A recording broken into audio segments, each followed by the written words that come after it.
The last chapter ended with the revelation that the one behind what was happening in the gym was none other than their school's gym teacher, Murakami, and what he was doing was blackmailing female students who had violated school rules to send him pictures of their bodies in only underwear. Will our three friends be able to find and take down this perverted man? Let's find out. We continue the story in chapter 186, titled Koki Yukishiro's Power. Here, while Rin and Ira were fighting the multitude of severed head dribblers, Ira ordered Koki to use the pygmies to find Murakami. She followed the order and immediately asked the pygmies to lend her their strength. She began crying while apologizing because she had been mean to them even though they were just trying to protect her, which the little guys happily accepted. While this was happening, we returned to Murakami, who had just finished doing cardio on a stationary bike, and shouted her fare real twice for reasons I cannot determine. He grabbed a bottle from the table and said that you gotta work up a good sweat, or you can't enjoy the taste of a strong drink. While drinking it, he asked a woman if she agreed with what he said. It turns out this was Miss Adachi in a bunny suit. Damn! And when she didn't answer him and looked unhappy, Murakami pointed out that she seemed to be in a bad mood. He said he wouldn't lend her money if she continued to act this way. Suddenly, he approached her and forcefully placed his hand on the wall behind her and slowly moved closer to her while sweat and beer dripped from his mouth. He told her directly that it must be hard to take care of her mother and that she would need money to put her in a home. It was clear that Miss Adachi was only being forced to do this from her reactions. Next, while thrusting his hips, he asked if they should start. It was then shown to us that Miss Adachi was holding a talisman behind her back with the words, "By divine decree, serve even in death." After that, we were shown the building where they were, and we suddenly returned to Ira and the other situation in the gym. Here, Koki became worried because the pygmies were telling her that Murakami wasn't in this place. She said they searched every nook and cranny of the gym, but that man wasn't there. Ira cursed in frustration while fighting because they had been tricked, and she realized that from the beginning, Murakami was not in the gym. Kawabanga informed them that Rin was also reaching her limit and that she couldn't hold her powers for much longer. Ira shouted while throwing a giant severed head dribbler to be quiet and to show some honorable backbone. While watching, Koki started to feel like they were slowly getting into a bad situation, making her think that she couldn't do anything. She began to sink into the feeling that she was always like this while thinking about her past experiences, but a pygmy quickly got her attention. It turns out that they had made a grand piano using the wood around them, which surprised her. She was very puzzled about how they made it and where they got it. The pygmies seemed to be telling her something as they walked on the keys, and suddenly Kawabanga called to her and ordered her to play the piano, while Rin and Ira wondered why there was a piano in this place. Kawabanga explained to her that the pygmies were telling Koki to use her ability, which confused her. Because of this, Ira thought that it might be possible for the piano to amplify their class rep's power. Rin pleaded with Koki and also thanked her, and before long, she agreed and said she would try it. However, as she sat in front of the piano, her hands began to tremble because of her past traumas.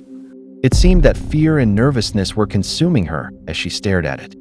She remembered the first time her parents gave her an electric piano and how happy they were because she could play just by listening to the notes, and her dad even called her a genius. She listened carefully to her surroundings during those times, and the keys G, B, F, and A began to sparkle. When she tried pressing the keys again, something magical happened to her, and young Koki realized that she could see the sound produced by the piano. After that, we went to the time when she started being taught how to properly play and rely on sheet music. Her teacher seemed angry because she didn't know how to read sheet music and said that she needed to make an effort to learn it. She couldn't just rely on her perfect pitch, the teacher said. If she couldn't understand the composer's intent, she wouldn't be able to properly express the music. It was drilled into her that she should perform the music precisely according to the score. Because of this, she repeatedly told herself to do that thing when she played. However, because of those teachings, her feeling when playing the piano seemed to change. She said she could no longer see the sound. In the present, when she began to play music, the tone of the keys were different from what she expected, which caught her and Ira's attention. Ira immediately asked her what she was doing and said her playing sounded messed up, which made her shout that she couldn't play it. Not like this. Ira then scolded her that they didn't have time for her complaints, so she should just start, to which she pointed out that wasn't the reason. Koki explained to Ira that this piano had pure intonation. This was the type used in classical music in medieval Europe. It wasn't the typical 440 Hz, but 432, so it couldn't be played normally just like that. Ira pointed out that she had perfect pitch, so she could just figure out the notes a step at a time, to which she argued that it was impossible. She explained she couldn't just improvise like that, while Ira continued defending her position and shouted at her that she could do it. Ira reminded her that she was a prodigy and let her know that before, all she thought about was how to defeat her. When that was all Ira could think about back then, she was able to forget the sadness she felt about losing her mother. She called her by her full name and pointed out that she was at the top because her performances seemed more fun compared to others, and it was at a level that Ira would call pure freedom. She always imagined how fun it would be to be able to play like her. When she quit the piano, Ira said she quit too. After that, she told her to bring back the feeling she had back then, her own way of playing the piano. Because of that, Koki revisited her past experiences and began to remind herself of the feeling Ira was referring to. When she tapped into this memory, she began to play with all her heart. Rin, Ira, and Kawabanga got goosebumps when they heard her way of playing the piano, and they began to feel a strong emotion. Ira commented with a worried tone about what that sound was and how heart-wrenching it was.